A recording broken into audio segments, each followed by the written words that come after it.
আমি ভালো নেই।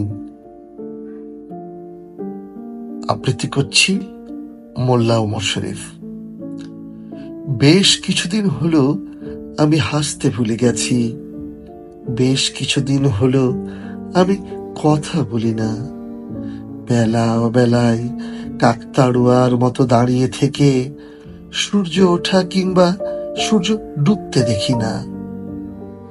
এ আমার একান্ত অভিমান নয়। কার এত দায় পড়েছে আমার অভিমান ভাঙাবে?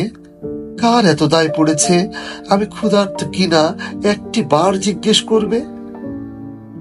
এ দেশে মানুষের এত সময়ের অভাব, কারণে অকারণে শুধু কাজের পেছনে ছুটে চলা।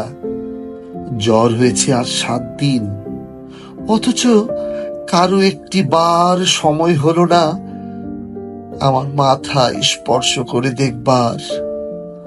আমার মনটা ভালো নেই, কষ্টে দুঃখে হৃদয়টা ছিঁড়ে যাচ্ছে, অথচ পাশে বসে কেউ বলবার পর্যন্ত নেই কি করলে ভালো থাকা যায়।